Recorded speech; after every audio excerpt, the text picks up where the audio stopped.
Thank you, everybody. My name's Christian McKay. I'm from the Canadian Christian Lobby, and looking forward to talking to you today about Chilliwack and the school board trustee by-election that is moving forward.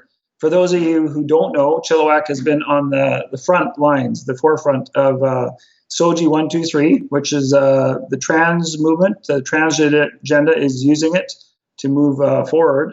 And up until now, we've had 3 conservative candidates and 4 liberals. But because of the last election, we now have opportunity for the numbers to change. So we can have 4 conservatives.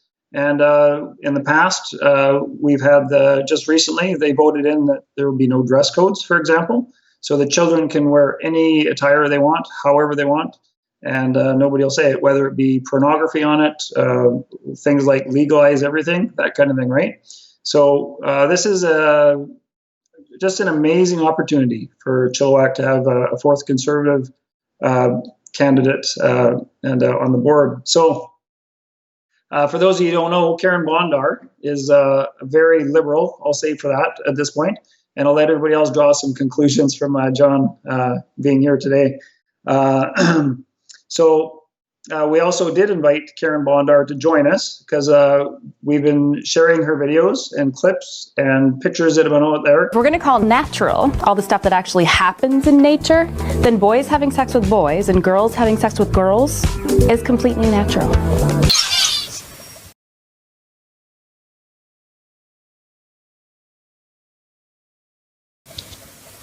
So you see, you don't have to look too far in the animal kingdom to find examples of homosexuality. And it's about time all humans woke up to that.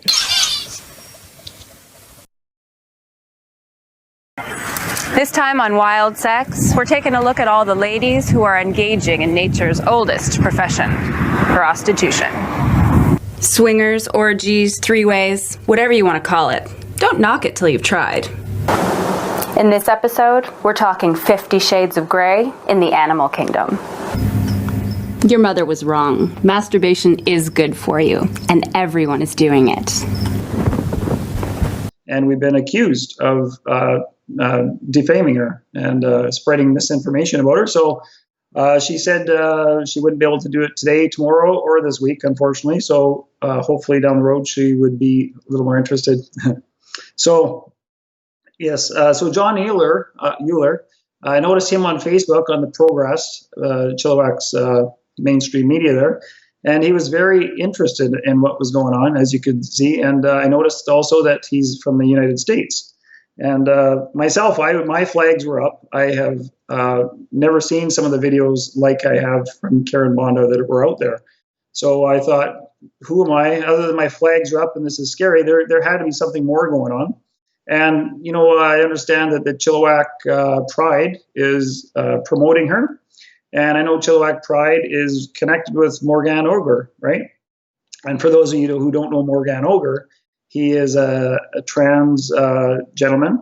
And he's actually speaking right now at the UN for the women. And I can't remember the details on that. But so when I heard that, he's representing women. And we things that are moving forward, SOGI 123 was just the beginning of that. So when we see Karen Bondar moving in with such a strong display of who she is, not trying to hide any of her videos as much as she could have, we have something to be pretty concerned about here. So today, we're really just blessed to have John Euler here today. So thank you, John, for coming. And, I can draw lots of conclusions, but myself, I don't have the background you do, John. So just for everybody, I would like for everybody to know a little bit more about you, John. So if I can brag a little bit about you, tell everybody about you. So John K. Euler, he's a father of 3, married to his high school sweetheart, a licensed professional counselor whose education includes Epic Bible College, AA in Ministry Arts, Biola University, BA in Christian Education at Talbot School of Theology, Studies in Marriage and Family Ministries, and California State University, Fullerton, MS in Counseling. During his graduate work, he conducted unique research into the family dynamics of compulsive and or emotional overeaters. John's professional experience spans nearly 30 years, working both in clinical and administrative capacities, in outpatient settings with individuals, couples, families, and hospital settings, in intense day treatment settings, in residential treatment programs, and in secure, locked facilities. He spent years working with sexual abuse survivors and treating severely emotionally disturbed adolescents in residential treatment. Along with his clinical work, he also served as an adjunct faculty member for a Christian college, teaching subjects related to counseling, human services, and abnormal psychology. He is a certified clinical trauma professional. John is a certified sex offender treatment provider. So, John, myself and yourself, we've been on the Progress doing some Facebook comments, just trying to let everybody know who Karen Bondar is. And, I, like everybody, we would love to hear why you're so interested in Karen Bondar and what she's doing. And, our audience, we're, because of the Canadian Christian Lobby, we definitely will have our share of Christian followers. But, we want to let this go across Canada because we really need people to be awakened. SOGI 123 being put in the school systems was the beginning. And, I'm just going to stop there, John, if you don't mind. And I'd love to hear your interest in what you'd like to bring to the board and explain to us what is going on at a deeper level. Well, Christian, it's a pleasure to join you all. I wish there was a different... what brings us together, I wish it was different. We're talking about Dr. Bondar. But it really stems from my work and I was going to say my interest, but my concern that comes out of my background. I guess the one piece that I didn't add for you in my bio was that I spent a little over 11 years in the Pennsylvania Department of Corrections dealing with the full range of men behind bars. But I started the nation's first, at least in the U.S., the nation's first intensive treatment program in long-term solitary confinement. Did that for 6 solid years, and then worked with sex offenders. Though in solitary, long-term solitary, I had a number of sex offenders. I had a cannibal, had a serial rapist murderer that hacked up bodies. I had a lot of severe cases, but then headed up one of the state's high-intensity, standalone 65-bed unit sex offender units that had high intensity and sexually violent predators. From that, I was trained in the Hare psychopathy checklist. The DOC flew Dr. Robert Hare from British Columbia out to us. He's the father of the PCLR. He's the designer of that. He's called the godfather of psychopathy. He was the first one to look at the brain scans of psychopaths. And there are 2 types of psychopaths that he highlights. James Fallon also does that. You have the bloody psychopaths that we're all familiar with, but then you have what's called white-collar psychopaths. I want to make a plug for Dr. Hare. He has an excellent book called Snakes in Suits. And actually, that will be very applicable for what we're going to talk about. It happens to be that we're going to talk about Dr. Bondar because there is a real pressing concern with Dr. Bondar, but I don't know Dr. Bondar. So this is nothing personal for me between myself and Dr. Bondar. A number of people have raised concerns as to why I, as a U.S. citizen, even in the slightest or remotely concerned about Canadian politics, let alone local politics, let alone Chilliwack and Chilliwack School Board. Fair question. And it's really twofold. I have helped in different capacities in international concerns dealing with those things that can open the door for, in terms of legislation, kids to be victimized and preyed upon. So I am all about child protection. That's what I'm all about. Yeah. I take my past clinical work from working with survivors, from working with kids in the system. So I've run the gamut as far as clinical severity, my specialty, as it were. I've got a few of those, but the primary one would be dealing with those that have been traumatized, so trauma-based disorders. So I understand the effects of sexual abuse very well. I've worked with victims. So that was my primary interest as I began working in the prison system. So for 11 years, I dug deep into the minds of the full range of criminals, for the full range of sexual predators. And there are categories. I haven't published those yet, but on my websites, I have SurvivorSupport.net. If anybody wants, that's my primary website, but that is the umbrella organization for churchprotect.org. And if you want to find out how to properly research sexual predators, go on to churchprotect.org, and you will see under the truths and then myths tabs, under the myth tab. Under the truth tab, you'll learn about what is true about sexual predators, meaning how one goes about studying makes all the difference in the world. What is your method? The population of sex offenders in general, but those dealing with those focused on perpetrating against prepubescent children, by and large, are the world's greatest liars. That's how they got away with it. If a man has more than one victim, and the vast majority of those that have perpetrated on younger minors will always have more than one victim, how did they get away with it? Number one, they were Class A, Grade A liars, deceivers, and manipulators. Okay? The sophisticated child predator is one that knows how to work people, knows how to work systems, knows how to gain access to kids, and do so in such a way that they keep a constant flow and access to kids. And by the time there's an arrest, the perpetration has been going on for years. There's multiple victims, and everybody around that perpetrator is shocked. They will say something like, "We can't believe it.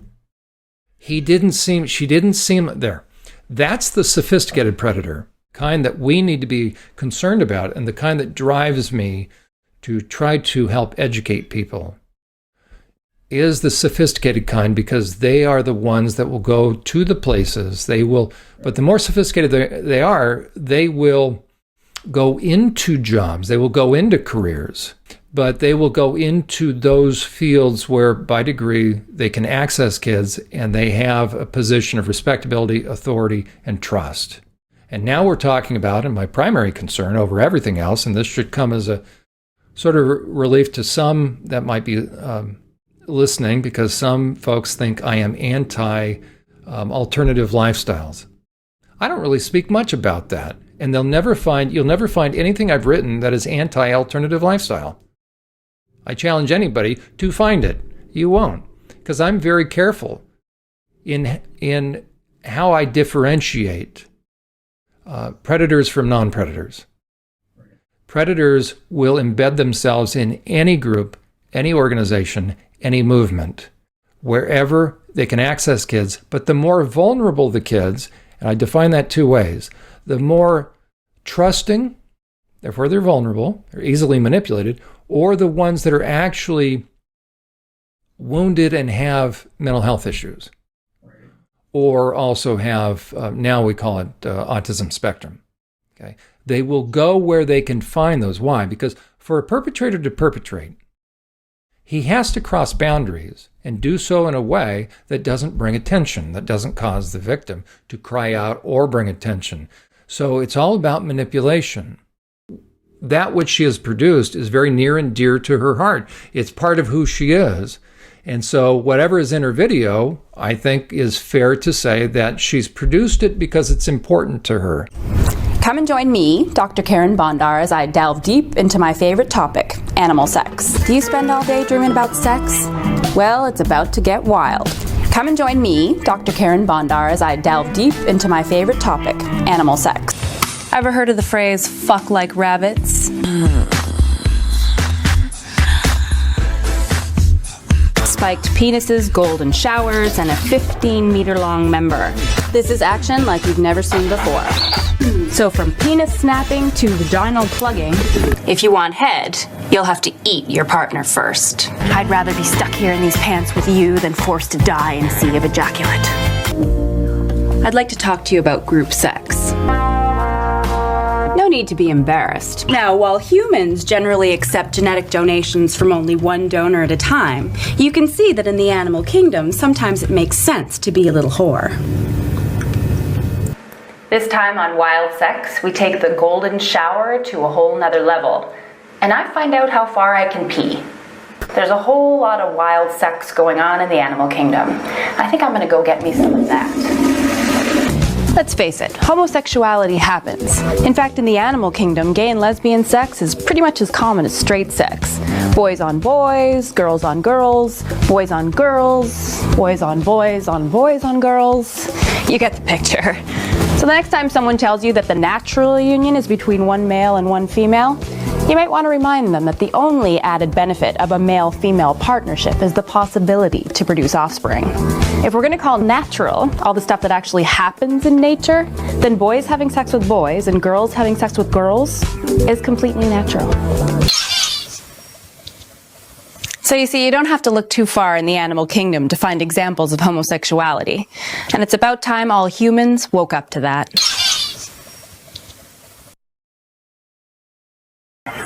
This time on Wild Sex, we're taking a look at all the ladies who are engaging in nature's oldest profession, prostitution. Swingers, orgies, three-ways, whatever you want to call it. Don't knock it till you've tried. In this episode, we're talking 50 Shades of Grey in the animal kingdom.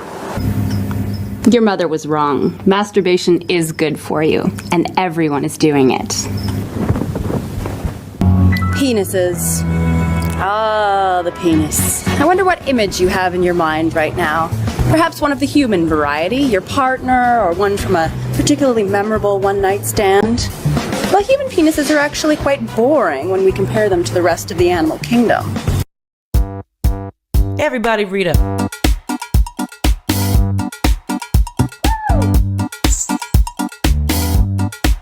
Everybody read up.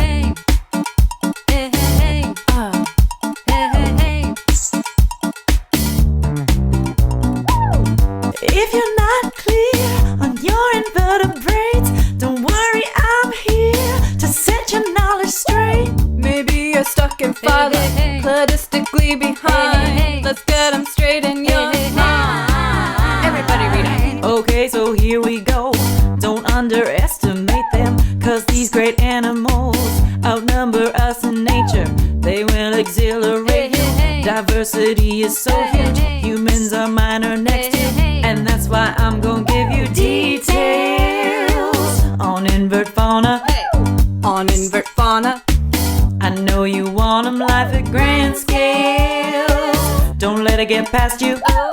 Vertebrates are so few.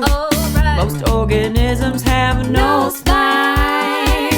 Phylum Porifera, aka sponges. Tissues are porous, circulation is key. Through flagellated cavities in freshwater and sea, there's totipotency.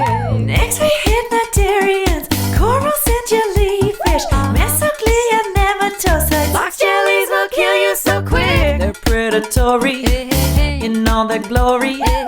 That ain't no story. Everybody read up. Okay, the mollusks now, I'll try to educate well. They've got a mantle and secrete their very own shells. They've got a muscular foot. Most species really taste good. Clams, mussels, snails, and squid. And that's why I'm gonna give you details on invert fauna. On invert fauna. I know you want them live at grand scale. Don't let it get past you. Vertebrates are so few. Most organisms. Predators look for atmospheres, they look for adults, they look for venues, they look for milieu where there's a lack of discernment because discernment has been dumbed down because of what has been introduced. And so Dr. Bondar's material works to, whether she intended it or not, it works to dumb down the idea of red flags of grooming and predation and abuse and exploitation and trafficking. That's a huge concern. Yeah, no, for sure. I get concerned too because I've realized how easy it is to influence culture, and if there is no other voice speaking truth, or people just go along with it, and they might not be thinking about what the new normal is as it slowly creeps in, right? So the impact she could have within the Chilliwack School Board could easily trickle into the Ministry of Education, and the unions, because I understand that the unions are recommending that people vote for her. So, of course, I don't have access to those emails, but they've been very strong pushing certain candidates forward, right? So it's concerning for not only Chilliwack, but BC and Canada, and it just, unless we create an awareness and education and alert people the importance of stepping into this campaign, getting people active, whether it be promoting opportunity for voting or information, we got to do our thing. We got to play our part. Yeah, or else the battle will. We're just going to keep losing opportunity, and our culture will just keep eroding. That's all there is to it. The education system is already eroding, and it's not focusing as much on academics, unfortunately, as it could be, as we know, right? So, Dr. Bondar is not just serving in the capacity of a private citizen. She's doing what? She is vying for a position on an elementary school or K through 12 school board. Okay, she has entered this realm. She wants to be considered for that position. That is my concern. I've never once talked about what is she thinking to produce those videos. Now, I may personally think that, have real questions, but I'm not going to go there in this context. I could say, what in the world is she thinking being a parent producer? I'm not going there, and I never have. What I'm concerned is that given, and I'll elaborate on it now, but given what she has produced, is she the right fit for elementary school and high school, dealing with minors? What I would say is this, no, and I'll elaborate now. But what I would suggest is this. If Dr. Bondar wants to be involved in education, the majority of her videos are for educational purposes, my understanding. I've watched a number of them now. Then I would suggest she would do extremely well at UBC or on the university or college level. She's eminently qualified. She has a PhD. It's called a terminal degree. And she's probably, from content, if I can get past the sexual images and connotations of everything she writes, it sounds like she really knows her content. So I would say, you know what? Let her seek that out on a college level where you're dealing with adults. And I think she would be very effective. Some colleges now, and I've actually done a podcast on this, they have what's called Sex Week. I have massive concerns about that because it invites predators.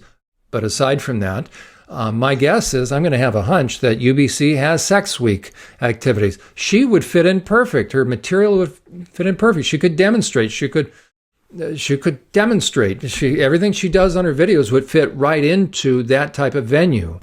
Am I picking on Dr. Bondar? No, I don't know her, so it's nothing personal.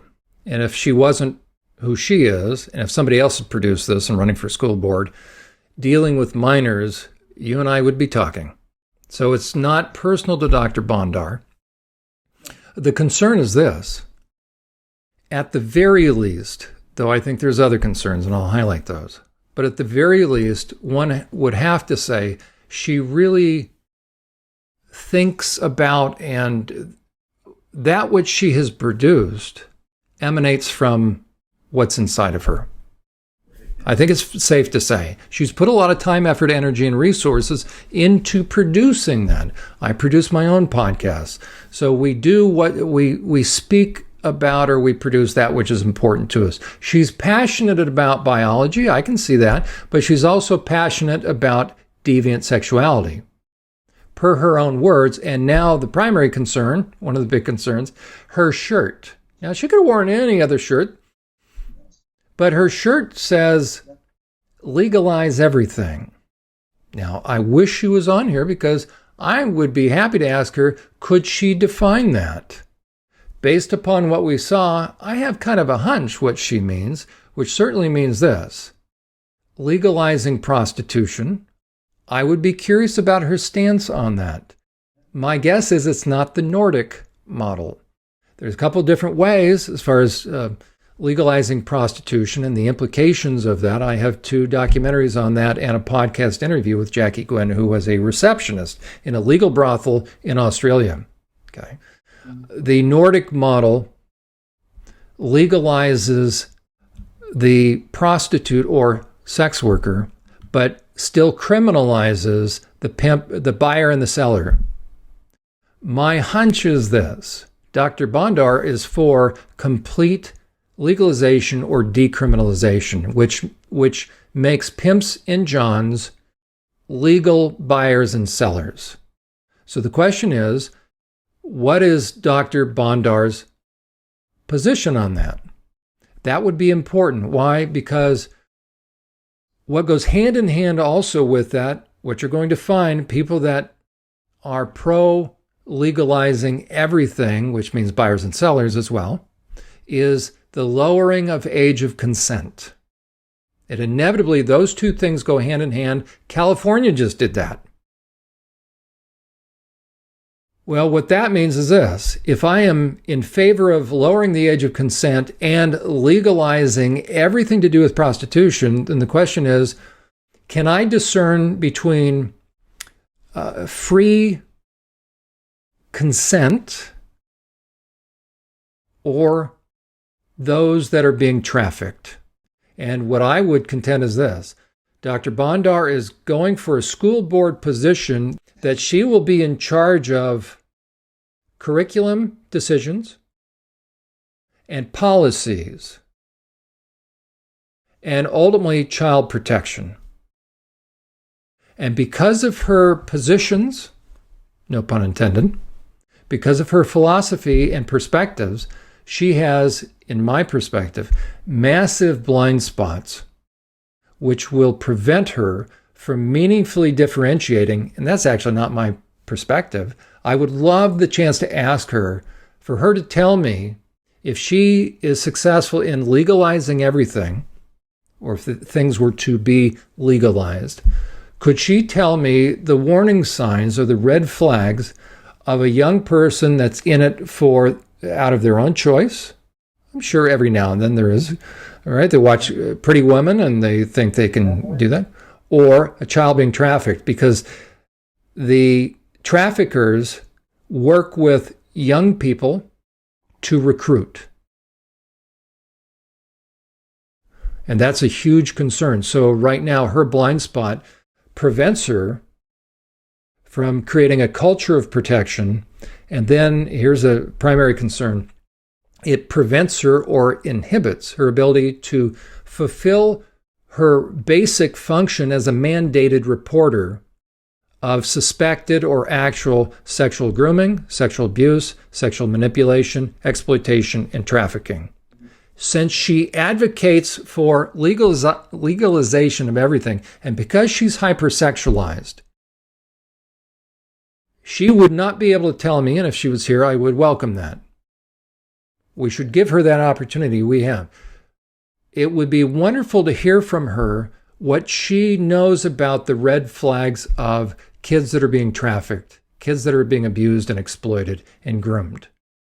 It is my contention that she has a blind spot because she advocates that which has everything to do with the red flags of those kids. And that is my concern also with her push for the trans movement and transitioning of kids. Because within the trans movement, you have 4 primary populations. I would love to ask her that question. If she was here, I'll give her the right answer. But what is my concern about the trans movement? It's the exact same concern. It's child protection. You have 4 primary populations of kids within the trans movement that are open season and being preyed upon by predators that have embedded themselves within the trans movement, that also serve as mentors. They serve as sex educators. So the question is this person a sex educator, or are they sort of an undercover recruiter? Unless you know what you're looking for, you're not going to be able to spot it. And the predators and predator apologists, one and the same, they know. They can spot kids. Okay, and the 4 primary populations you have within the trans movement of kids are these. Kids that have already been previously sexually abused. They're much easier to abuse a second time if they've already had their boundaries crossed. You have kids that are on the autism spectrum. Why is that important? Those 2 populations, sex abuse victims and those that are on the autism spectrum, both populations of kids have a very hard time with boundaries because they have a hard time understanding and discerning what their intuition is telling them. They doubt themselves. They will question themselves, and they'll deny what they're feeling, and therefore that's all the predator needs. For a predator to perpetrate, they have to get the victim, the intended victim, to doubt what they're seeing and experiencing. And it goes like this: I know what it looks like, but it's really not that. So I'm talking you out of what you have a hunch about. Well, the easiest potential victims are those that already question their own intuition, that little voice inside. Those two populations of kids are already the kids that have already been sexually abused, because they second guess themselves anyways, and kids with autism. They are very left brain and they don't understand emotions, so they're easy prey. You also have, for the other two populations, so a total of 4, sex abuse victims, autism, kids on the autism spectrum. You have kids that are being groomed by social media. That's what makes up a big part of this. Kids will go online, they get in Reddit or Twitter or just the different Tumblr, right? And they're getting groomed by these different groups. And then kids that are currently being groomed. Those are the 4 populations that make up a large swath of those kids that are in the trans movement. And you really have predators and prey. You have financial and sexual predators that have a vested interest in sexualizing kids, in introducing highly sexualized content. Hence, when Dr. Bondar said 50 Shades of Gray, if I'm a kid and I've never heard that, now I hear it for the first time, because here's another concern. You know how kids are. Kids now are becoming aware of Dr. Bondar. Well, what does a kid do with his phone? Who is this person? Voila. Now the kid is going to access these videos. And the kids now are going to know even some of the most mild videos she has, one on Ode to the Bedbug. Okay, I'm watching this thing. Okay, this should be a nebulous. That one is still up. Okay, I didn't realize I was going to watch the violent rape of a male bedbug against the female bedbug. Okay, now I get, as I'm a kid, that's maybe the first time I've ever seen that. Now, does a parent anticipate their child is going to see that? Go on there and look at her series, Ode to the Bedbug, and watch it. And you mean to tell me you can't do any better than that in teaching biology? This is what I would say to Dr. Bondar. It's not up to us to prove why we have concerns. It's self-evident and face value. Just look at your videos. The real question is, what would drive you and possess you to create content that is so hypersexualized and deviant that for a kid to watch it, now at the very least, they're going to have concepts and ideas not rooted in biology, rooted in a perspective. Okay, Dr. Bondar, you need to stick with biology. Alfred Kinsey would have been fine if he had just stuck with entomology. But he did what? He perpetrated on kids. Dr. Judith Reisman has proven that. Okay, but then his goal was to change and influence an entire culture, and eventually to change laws dealing with perpetrators. So Dr. Kinsey, PhD in biology, I'm going to guess if you're an entomologist, and what did he do? He got outside of his scope, and for him, he started perping on kids and created this supposed study. But Dr. Bondar, you're probably an excellent biologist. You stay with that, but you haven't. You've created these videos, so guess what? Take those videos and stay with college and adult level kids. You should not, and I hate to break this to you, you should not be around, in terms of educating kids with this kind of stuff, other people's minor children, because they don't know. If there's a group that says, have at it, I want you to teach my kids about the aspects of BDSM sex among animals. Okay, but you know what? You need a permission slip, and you need to get them to sign off on that. Again, there's a whole world of education, Dr. Bondar, that you could be moving into. But why elementary school? Why dealing with young kids? Because you want to influence them. I appreciate that, but the body of your work is not appropriate. And the fact that if sex offenders got a hold of your work, They could groom kids, 100%. That's the kind of material, and that should concern you. I would actually ask her, Dr. Bonder, does it concern you? In terms of your conscience, if I now tell you that your videos would be the exact kind of videos that a sexual predator would use and could use, easily use, and have kind of used. Not so much your videos, I don't know that for sure, but that genre and what you've produced, they will use that to groom kids. If somebody told me that, now again, perpetrators will use anything. But if somebody told me, hey, John, I don't know if you're aware of it, but you know, your entire video, somebody was grooming a kid with that. By virtue of not even having to say anything, they just pushed play. I'd have to do some self-reflecting on that, saying, what the heck? You know, if somebody has to work hard to groom a kid, that's one thing.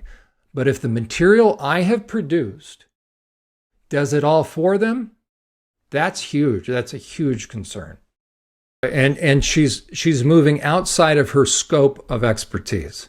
She's making the grand leap that this is what animals do, and ergo, no, we are not animals. We do not raise animal sexuality up as the standard and the norm. By nature, we are different. Why? Because we don't operate on instinct. We have choices, and we operate on a moral compass. Animals don't decide between good, better, and best, right and wrong. That's what separates us from the animal kingdom.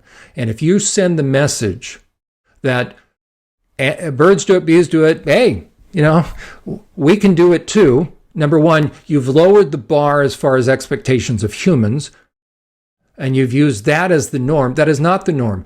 We are not to act like animals. The vast majority of my job, or a big part of it in prison, in working with those guys, was to help them understand they are not animals. They are not alpha males.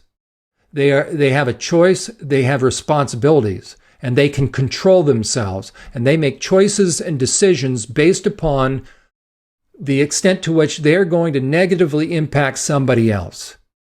Animals don't think that way.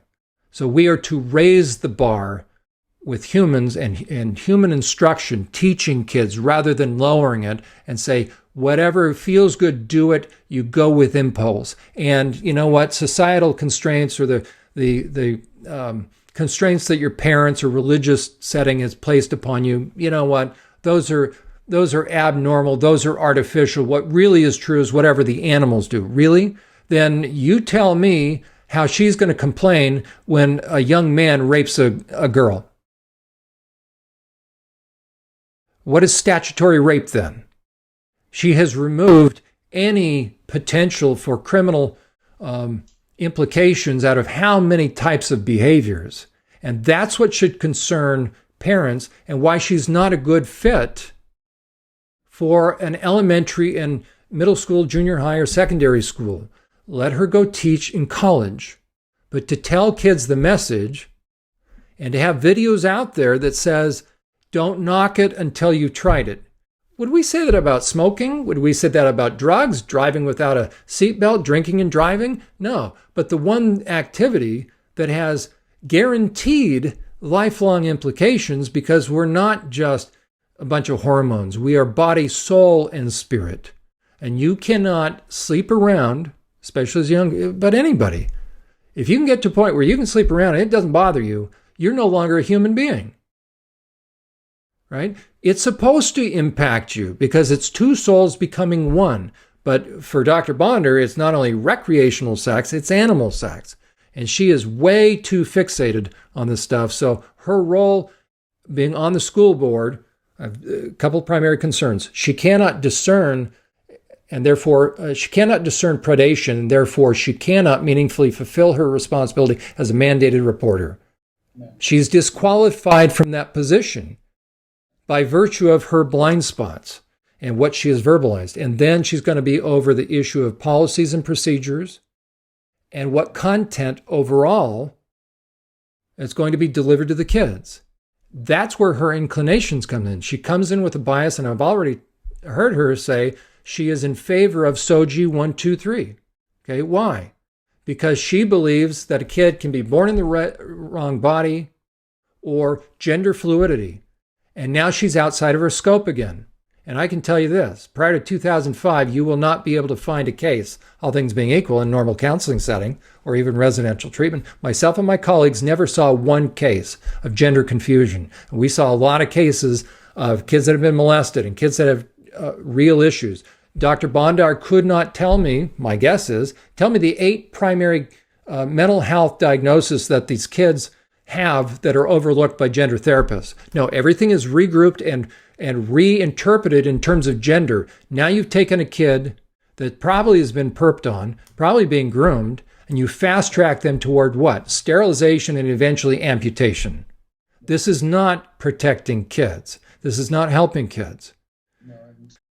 Okay, am I calling her a sexual predator in terms of legally? Has she been convicted of a sex offense? Of course not. As far as I know, she hasn't been arrested or convicted.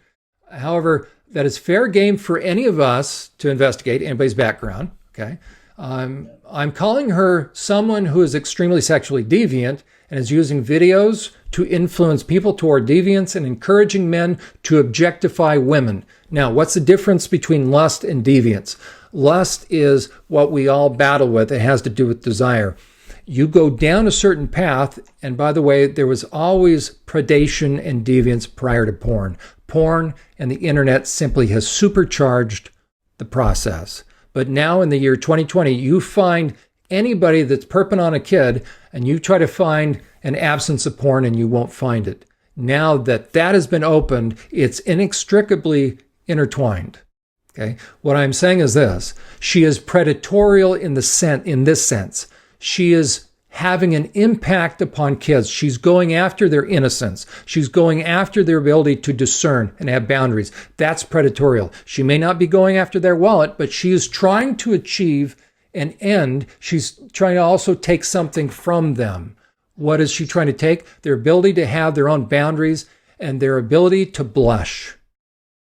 Their ability to have propriety. She's removing it from having good morals. And so she's predatorial in that sense. If I were to do the same thing, I'd be predatorial. If I was all about money, I'd be a financial predator. Those physicians and medical personnel that are doing transgender medicine, they are monetary predators.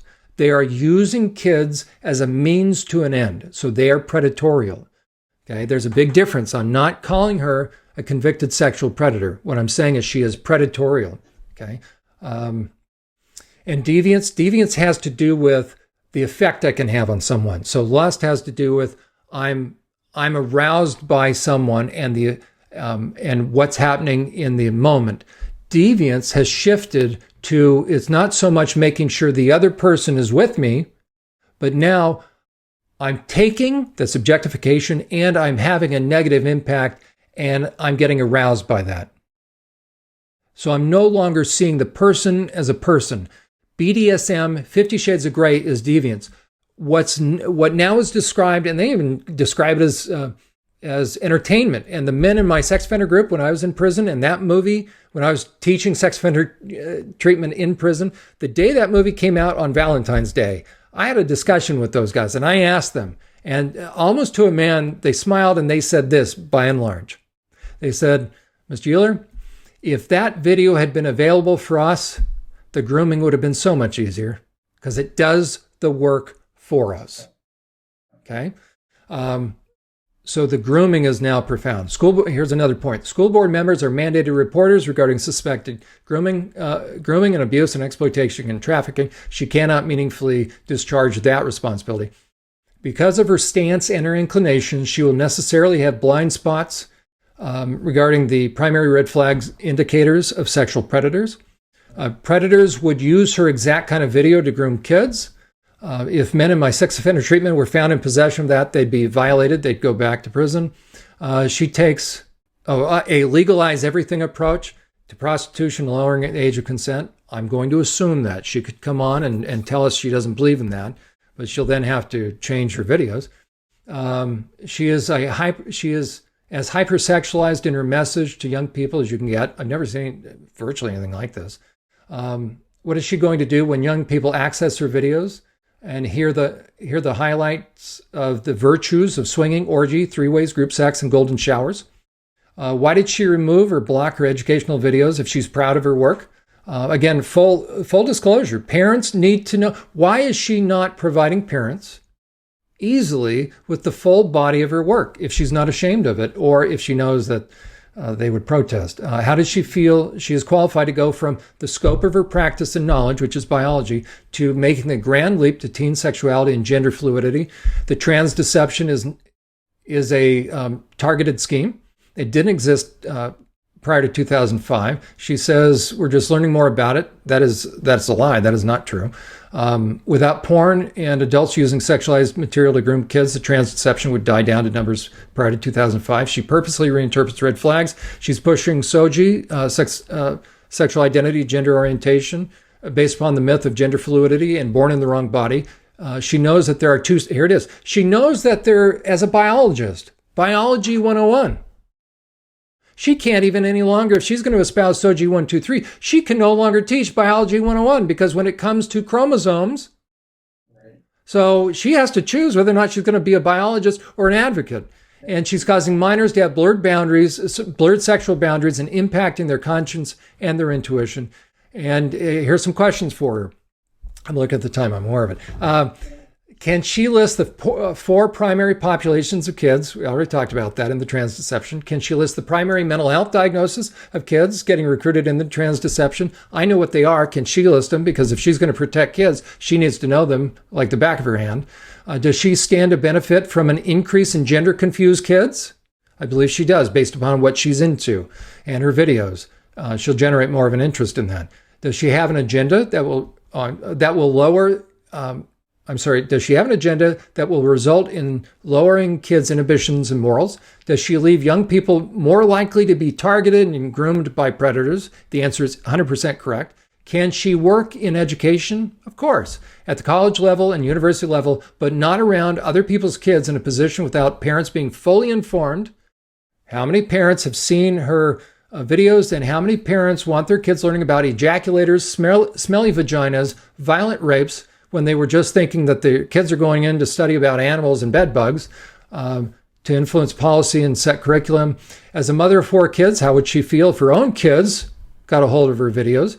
And how did she ever become so hypersexualized to the point where she would want to introduce that same kind of content to minors under the guise of education? I think you posed some very, very clear questions for her. And I'll put this out publicly for Karen Bondar. We would love the opportunity to have a conversation with John and help explain herself and how she would be the best school board trustee for these children, so they can thrive with their academics. So when they leave the school, they're better equipped, so they can go out into the workforce and be just ready to move forward. I'm very concerned. I see her with tunnel vision.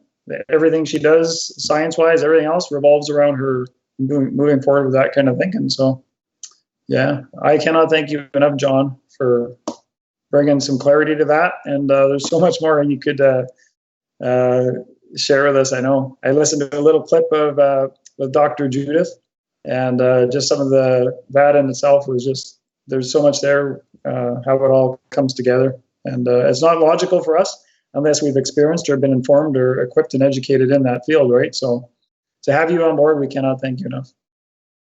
You're welcome, and I appreciate it. And I urge all parents to take this seriously. And if Dr. Bonder would like to come on with me, it would be respectful. From what I saw in her video, she seems like a very nice person, very engaging, very talented.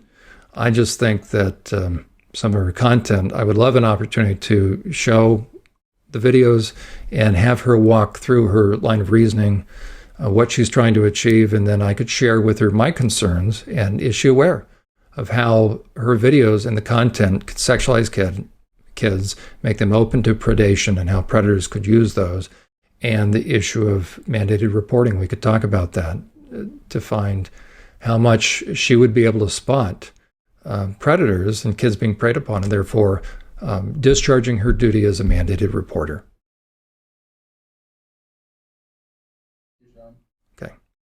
And we look forward to hopefully meeting you again soon with Karen Butler, Dr. Karen Butler. There you go. All right. Okay, I will stop it.